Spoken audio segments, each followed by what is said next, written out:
Hello guys, and good morning. It is an early one, and we are headed up into the mountains of I-70 over the Rocky Mountains into Silverthorne, Colorado to pick up a 2008 Ford F-250. It's a situation where the truck was already at a reasonable price. I shot him a message and I said, hey, I don't need another project. I have way too many, but if you'll do this, I'll take it. And he accepted it. So we got the trailer hooked up, and right now we are headed up towards Denver, and we're gonna go up I-70, which is a pretty serious incline, and then we're gonna tow this thing back. Hopefully the good old 6-liter treat us good. Only time will tell. Let's get on the road.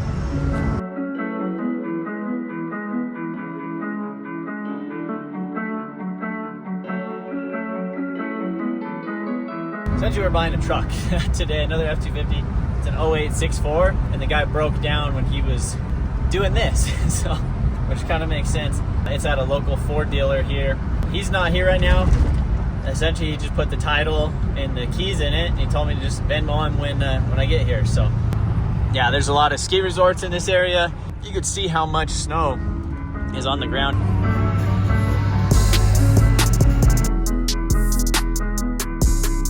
This is a 7% grade. Just going down this thing. It's holding pretty well though. I just have it in tow haul. I think it downshifted to 3rd or 4th, but I'm not even on the brakes, and we're holding right at like 55, which ain't too bad.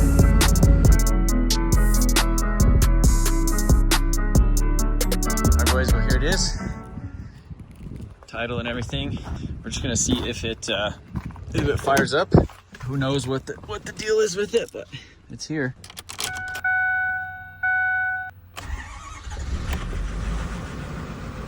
Runs, which is good. Try to load her up. So it's definitely a little smoky.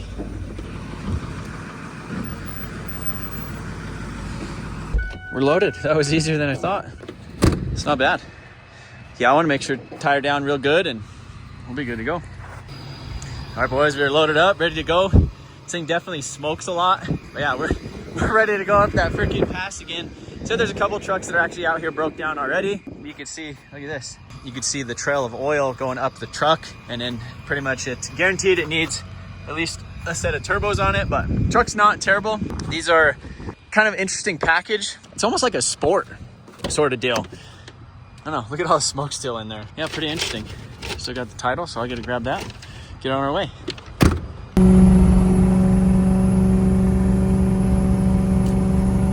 Here we go, boys. All right, so got on the highway. We made it 2 miles. As soon as we were getting on the highway, it started flashing the tow haul, which Sean is looking up. It says something about a code, like a. Yeah, we should pull the codes. I didn't bring my laptop. I didn't bring anything to check the codes or pull codes or anything like that. So I'm not really sure what to do about that, but we're thinking there's a way that we could go Colorado Highway 9, which is like kind of a 2-lane road, maybe through the mountains, or we go I-70, which is going to be really, really that tough grade that we just came down. We'd be pulling up it, but once we get to Denver and then we go south, it's a lot of like downhill stuff. So, and also there's like more tow trucks available in, you know, just in case there's more trucks available, there's more people that I know closer to Denver than there is like way out here. But I pulled over to Walmart real quick. We're gonna, I guess, turn it off. Last time I did that, it wasn't too good. First time we've turned it off in probably 2 hours, but let's see what it does. No tow haul flashing yet. Tow haul works. Maybe it's okay. Maybe mine turned off. Yeah, maybe that's all it was. Mine turned off. It's technically 10 minutes longer to go the I-70 way, but who knows? I mean, that's a hell of a pull going up that hill. Like, it is a hell of a pull. I don't know what to do. I'm freaking like stressed out. All right, so we turned it off and then turned it back on. The light stopped flashing, but we are taking the I-70 route. It's more hills, but there's more opportunity. There's shoulders, there's other stuff. I called one of my buddies. He works on Highway 9. He was saying that it's just all switchbacks and some like serious stuff as well. So, all right, boys, here we go. This is it. Oh, the start of the hill. We're at the bottom of the hill. I know.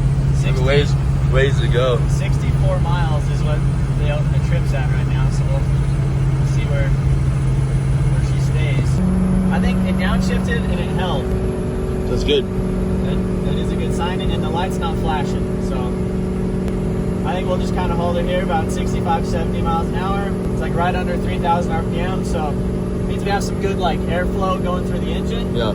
You know, higher RPM, we're not like high loading it, you know, 25 pounds of boost at 2,000 RPM. You know, it's like, it's kind of breathing a little better. Yeah. Fans kicking on, that's good. I mean, this is serious. This is serious, especially with what, if it wasn't for the light just flashing and doing some weird stuff, I wouldn't be that stressed, but, you know.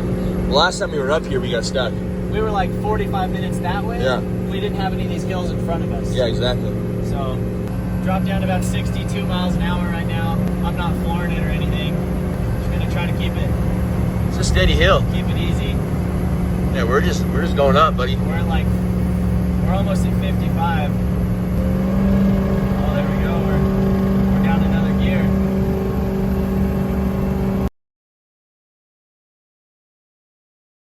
Slow down. Yeah, coolant temp. I smell it. I thought these things were built to tow, bud. Oh, it's just more. 45 now. Are you letting off, or is it just getting pissed? I'm kind of like easing off a little bit. We're back at normal coolant temp. I wish I had a gauge right now to like coolant temp, oil temp, tranny temp, like all that stuff. I really want to look at that, see how the oil's doing, you know, the high pressure, the duty cycles. Hey, I guess that's why semis do the same thing. No, I mean, semis are... I've never really like experienced this too much, you know. I mean, I guess I kind of did in McDermott. She was a 7.3. You'd have to slow down. I feel like I never really had to slow down maybe this much, but I've also never towed this much weight. Yeah. Like this trailer alone is freaking heavy. Yeah. Coolant temp's going back up just a smidge. It's holding though. Well, as long as we're passing semis and you're not passing us, I think we're okay. I told you guys the trip was at 64 miles. We're at 69.7. Coolant temp is almost to the red. We're doing 42 miles an hour. I think we have a little over a mile until we're at the Eisenhower tunnel. And then I think we still kind of go up when we're in there, but it's doing it. Yeah, coolant temp is going up just a smidge. Like it's just... and it's cold up here too. It's coming back down. We're almost there. This is probably the most stressful I've ever been towing something. We made it. We're almost at the tunnel. Right here. There's the tunnel.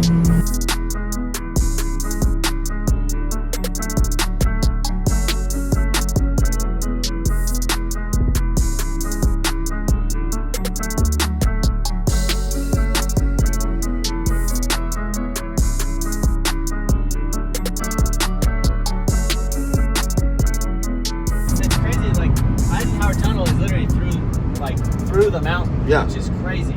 Like the whole mountain. Alright. Down the downhill. Just as fun as the uphill. She's ripping. Oh, look at the ski slopes. Keep thinking about like the F450, like how good it was, then like probably how good the compound turbo like dually will be. That truck should be like sick. Yeah, oh yeah. For this stuff, you know. The 6 liter is like, it's a lot of fun for like around town and like jacking around, but like doing these like long haul, definitely on the stressful side of things.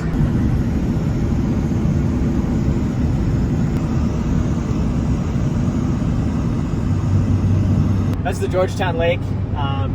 Last year, actually in this year too, they've already had a couple drift events, or one drift event on it. They do some like autocross stuff on it. I think like 2 or 3 weeks ago there was some pictures that kind of went around on the internet of a Ferrari F40 out there like sliding around on the ice too, which is pretty cool. But my buddy from Ian at Colorado Mountain Rentals, we went ripping snowmobiles with him last year. That was a blast. He told me if I could come up tomorrow, he'd let me hop in the Drift Mustang and see how it is drifting on ice. I wish I would have planned around that, because that would have been nice to, you know, do that too, because we're literally right here. He has a couple videos of it. Taylor Ray came out last year and actually drifted on it too. So if you guys want to see some info on that, all my cars are broken, or else I was planning on doing it too. But everything's going good. We just went down 17 miles of like downhill, like between 5 and 8% grade. Going down's not really a problem. Seems like it holds gears pretty good. Even though there's not like an exhaust brake like tune on here, it still like holds it back enough to where you don't really have to hit the brakes at all. I think we have like one pretty good climb out of here, and then we should be smooth sailing, right? Yeah, hopefully. She's doing good. All right, we're on the second climb. All right, boys, we're on the downhill of I-70. I'm sure happy to see that right now. But I really would like to pull over at a truck stop and actually get an official weight on this thing. I'm assuming this truck weighs probably 6,500 pounds. The trailer weighs about 6,500 pounds, and then the trailer is at least probably 4,000 pounds, maybe more. A big heavy trailer, 28-foot max D. It's got an 8-foot channel frame, tilt deck, hydraulics, big landing gear, all the stuff. So we're probably 17,000 somewhere in there, plus us. So I mean that's a lot of weight. All right, boys. Well, that's not good. So Pep Boys right here, so we're gonna try to make it in there.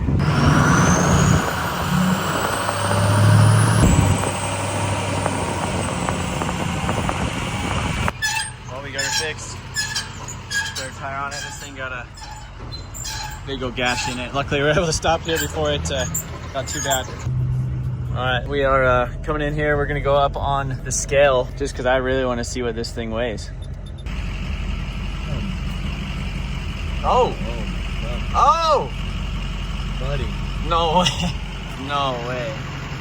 Oh, that trailer weighs a lot. There's no way. All right, guys, so we made it back to the shop. Got this 6.4 unloaded. You can see, kind of started it, moved it around just quick a little bit. It freaking smokes like crazy. So I think it has a stuck open injector on top of bad turbos or turbo, whatever it is. But yeah, you can see all of this oil as well as probably a clogged DPF. It's absolutely crazy how much this actually weighs, because if this thing weighs 6,500, let's call it 7,000. And then if my 6.0 weighs 7,000 pounds, that's 14,000 pounds. Take 22,500 minus 14,000, 8,500 pounds. Is that what this freaking trailer weighs? Obviously, we have some extra stuff. You know, there's like a vending machine in that, wheels, tires, some extra stuff here. I picked up some extra wheels I had at a buddy's shop up in Golden while we were up there. Obviously, we have a spare, we have tools, we have Sean in the truck, but man, 8,500 pounds for this trailer. I mean, it is an 8-inch frame. It does have the big deck on the top, and it is 28 feet. It does have two 7,000-pound axles. But I mean, that's crazy. 22,500 pounds, you know, 22,500. That's a lot of weight. And honestly, it handled it pretty good, other than the getting a little bit hot, which I think can be solved with maybe a 7.3 fan clutch. That seems like the thing. It's like 0% or 100%, and I think it just gets too hot, and then it has to like chase it back down at 100%. It doesn't like slowly increase the thing because it's like an electronically actuated fan clutch that may not be working right. But overall, I mean, the truck did pretty well, other than we did have to swap on this spare. I don't know exactly what happened with this, but you can see this was like that, but it looks like something shot out of it right there, or got shot into it. I mean, it's mad, but we saved the wheel. All right, boys, another day, another Powerstroke. So this right here is a 2010 6.4, right?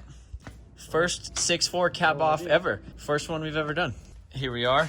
We got a bunch of stuff over here. These things are pretty interesting, the EGR system. So it comes off of this way, goes through like, I don't know what that is, goes down over here. And then you could see big old EGR cooler, then another EGR cooler going all the way up into the intake manifold. You know, it's just trying to cool it off. So these things are a pretty unique setup. So it's a factory compound turbo. This right here is the big turbo. So we got a little bit bigger turbo right here. The little turbo basically draws through the big turbo, you know, makes a little bit of boost. And as soon as this turbo is making a lot of boost, then this electronic VGT actuator opens up, kind of bypasses a little bit more of the exhaust into the big turbo. And then that guy takes over, and it has, you know, makes a lot more like top end power and stuff. So anyhow, these things inherently have problems with the small turbo, is what it seems like is the more common one to go bad. But look at this. So that is the compressor wheel just completely wiggling around. And what it ends up doing is actually just dripping. Like the whole exhaust, like all the way from this far back, is probably just completely coked in oil. Literally, when we were driving it in here, it was just dripping oil out of the exhaust. As soon as we pulled the intercooler pipe, it was like you pulled the drain plug on the thing. So this is all oil right there. It's a lot of oil. And then even right here, set the intercooler down, and it just, you know, drained all of its oil all over the shop. Because it basically, seals in the turbo went out, and just shoved a ton of oil into the intercooler piping. And yeah, then it goes through the engine and goes out of the exhaust, and it's not good. So also it could run the engine low on oil. This is a truck I picked up about a month ago, and so we went ahead and we got some turbos for it. So we're probably going to go ahead and replace both of them, and then kind of adjust some of this other stuff on here, do a little exhaust on it, and this one should be good. So yeah, another day in the life of the Motion Auto, right? You never know what you're gonna get. A 6.0, 6.4, 6.7. We got that 6.0 in the back. It's pretty much all done, other than it has a coolant leak, I think, on the water pump. So need to figure that out, and then we're gonna be getting some things out the door here soon. All right, and Eric got the turbos off of this guy. Hey, how are they doing? Do they look good? Really bad. Do you think they're both bad? Look at how big that turbine wheel is on there. That's pretty good compared to that guy's just a little bitty guy. But factory compounds is kind of sick. Oh yeah, that's it right there. That's not good. Happy. Oh my goodness. Well, this thing's definitely gonna run a lot better after that turbo's off there. Look at these boys right there. They got a nice flatbed right there. Got all their snacks on the back. We in the 6-liter again today, and we just picked up an F350 dually after our torture test on I-70 the other day with the 6.4. Now we got another 6-liter on the truck. It is an 05 or an 06 F350 dually, crew cab long bed with a CM flatbed, CM truck bed on it. Kind of an interesting situation. The guy had it posted for 6,500, 5,500, kept lowering it, finally lowered it to 3,500. And I hit him up last week and I was like, hey, that's a huge project. I'd be willing to take the risk on it. I'd give you $1,000 for it and I'll haul it off. And he's like, you know what, let's do it. So I came up here today, pick it up. It's in pretty bad shape. The main picture that he had of it listed on his listing was actually the cylinder head off, everything all rusty. Oh, look, this 6-liter is a freaking dog off the line. Anyhow, here we go, boys. Back on the road again. Anyhow, this truck's in pretty bad shape. Cylinder head's off it. A cat was living in it. We'll check it out when we get back to the shop, but right now we are heading to True Focus Fabrication. We're gonna check out the progress that they've made so far on our 6-liter Powerstroke compound turbo kit. And pretty soon, either this truck or one of the other trucks in the fleet is gonna have our own compound turbo kit on it, so I'm pretty stoked about that. After the I-70 torture test, I actually ended up buying one of these SCT monitors. In order to get this thing to downshift, you gotta like pretty much floor it to get it out of overdrive. So I really want to change up the tuning on here. I think that would change a lot of stuff with it. Oh my goodness, look at that. That's a big turbo. It's nice to see that thing like mounted in the engine bay. So I dropped this thing off over here. I don't know, it's been, a couple, maybe a week or two, or how many weeks has it been? 3? 4? Yeah, I think it's like 3.5, something like that. So not bad. So there's a lot of people on the internet. So Power Driven Diesel, they did a kit similar to this.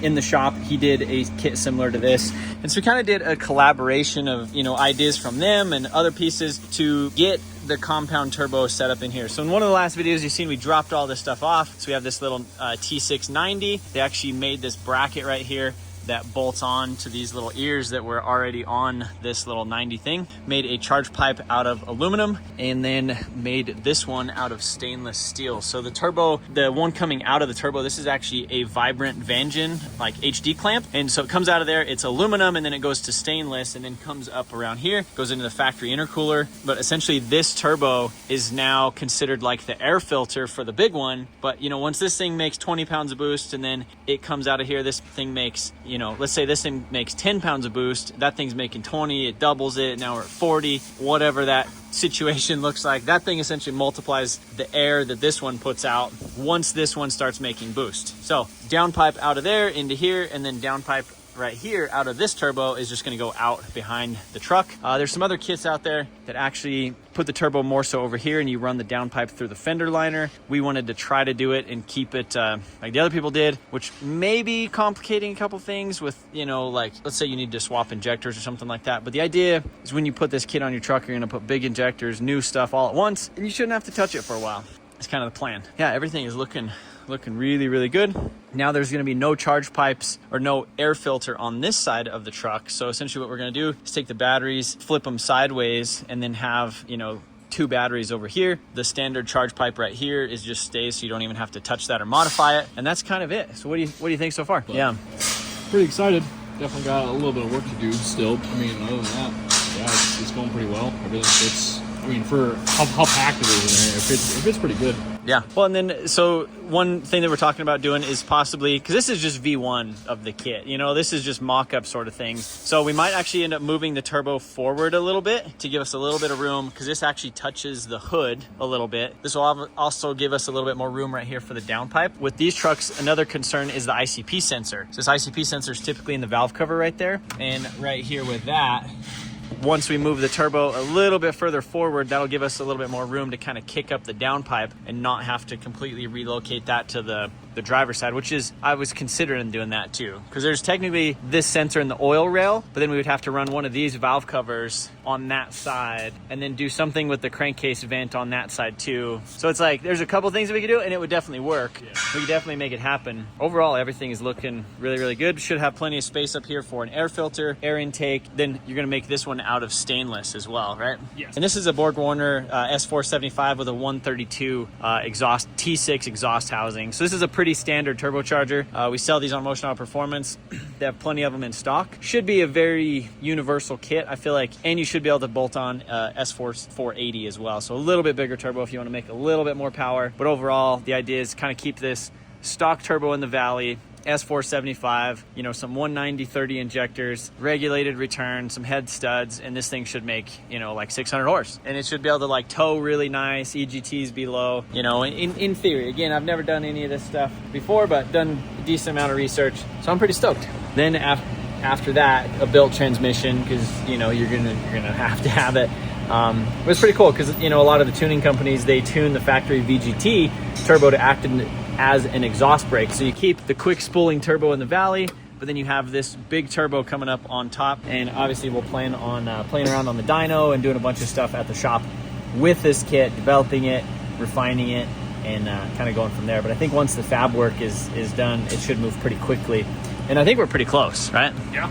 So as long as the V-band shows up, I mean, I only got 2 more pipes. Yeah. Got all of our materials now, so. Yeah, so he's gonna move this pipe down just a smidge too. That'll give us a little bit more room, because this one is actually gonna touch the hood just a little bit. Can we actually close the hood and see? Yeah. I'm excited about this. This truck is just complements the shop so well up here, you know? Pretty big. Oh yeah. Hard to see, but. Yep, right there. The crazy thing is if this thing had a cowl hood, like a cowl hood, it would fit. Yeah, no problem. There's no problem at all. But we want to be able to keep it under like a stock hood, you know, because the plan is to develop this kit and then eventually sell them, potentially, you know. Well, it looks beautiful. I'm stoked. Well, I'm gonna let these guys continue messing with this thing, but I just wanted to pop in. I needed to drop off a turbo and some other stuff for them too, to kind of double check some other things. That should be it. All right, boys, we made it back to the shop today. Well, you can't really see, but look at that. Engine coolant temp, engine oil temperature. So 187, 160 for the oil temp. So yesterday towing with this thing, never had any different. They say basically 15 degrees is the max that you want. And that's about average, I guess, is where you want your oil temp and your coolant temp to go. I know I've shown this thing spitting coolant out of it before, and I think a lot of the issues was actually filling up the coolant bottle just too much. Because with these aftermarket coolant tanks, I guess if you run them at like the maximum, there's not enough room for expansion, so it literally just pukes the coolant out of it until it gets down low enough. Now that it's like an inch below that, it hasn't puked coolant out of it one bit, hasn't done anything weird other than it just getting hot when we were towing on I-70, which makes sense because the fan just wasn't kicking on soon enough. So I'm looking at some tuning options for, you know, getting that stuff figured out. With this SCT, the live wire, we should be able to go ahead and actually get some custom tuning on there with some tow tunes where it'll actually kick on the fans sooner and then actually allow me to tap the tow haul button and kick it out of 5th gear, because that's one of the things that's the most frustrating with it right now, towing. When I'm towing, it constantly just wants to shift to 5th, and the only way to get it to shift down is to like give it, you know, 60% throttle. So it really kind of like, you know, and then it screams, and then as soon as you're kind of backing out of it again, it's like it shifts into 5th again. So let's we just got to the shop right now. Oh, Eric's working on that truck, got it all ready to rip. And then we got this guy. So this is the one that we just picked up yesterday. It's in like good but rough shape. It's literally been sitting in the same spot for I don't even know how many years, but you can see tires are pretty much flat. This is where the cats were getting up and out of it. You can see it has ARP head studs at one point in its life. It has this CM flatbed, which is actually pretty nice bed, and for the price that, you know, that we paid for the truck, we can pretty much sell the bed and be good. But if we hop up on this guy, man, this is a big bed. You could put a lot of stuff on here. It actually has the original temp tag from when he bought it. Never got it registered, 2015. We'll open the inside of it. Well, there's some cat poo, whatever, right there. And then look at just the seats, just covered, absolutely covered in like cat hair. If there was smell-o-vision right now, you guys would probably be wanting to puke too. But look at that cat. They pooped on the brake pedal. It's such a weird thing because it's like in good shape but terrible shape at the same time. And pretty much the whole interior needs replaced. So he popped the hood. When we picked it up over there, there was a ton of just tools and nuts and bolts and all that stuff laying right here. Then we have the cylinder head. You know, it's just kind of dangling in there. If you look on the other cylinder head, it actually has the ARP head studs in there. Head gasket laying up there. If we open up this side of the truck, and here's, I guess, kind of another good thing is it came with a pile of ARP head studs, a bunch of other things. I mean, I wish the truck was a little bit cleaner. I definitely think this passenger seat and maybe the console could clean up. That driver's seat kind of needs fixed, and then probably just completely replace the carpet in here with one out of another truck. But I think this truck can be saved pretty well. I looked it up, or on the title when he bought it, had 164,000 miles. So it might not have that many miles. So if we put another motor in here, which we have one, in theory, we should have like a low mileage truck. You know, if a rancher sees this truck, he's gonna say, I need that, you know? So we're gonna get this thing unloaded, and I don't know exactly when we're gonna hop into it and start working on it, but eventually for sure. All right, so we just dropped off everything in the shop today, and I'm headed home. But man, that 6 liter is doing pretty good. I mean, I can't say that, you know, 6.7 doesn't tow a little bit better than this thing, but I know with some updated tuning and some other stuff with this truck, it can definitely be a towing beast. Super excited to see how compound turbo setup actually reacts like on this truck. I definitely think we're gonna have to build the transmission. I know that this thing, you know, some people get away with a lot of stuff, but this tranny does have a lot of miles on it too. I'm just happy that, you know, we made the trip, everything was successful, we got it back to the shop. I got picked up another truck, which was just too cheap, and definitely some new projects and stuff to hang around at the shop. Debating on whether I should just part them out or put them back on the road, but maybe we'll have that debate in the future. But I appreciate you guys watching this video. Thanks for tuning in, and let me know what you guys think of the 6.0 content. We are planning on finishing the rebuild on the 6.7, getting that thing stuffed in that, and then actually kind of converting that over to the tow rig and kind of converting this thing into kind of like a fun truck to play around with, and still kind of a shop truck. So appreciate you guys watching. See you later.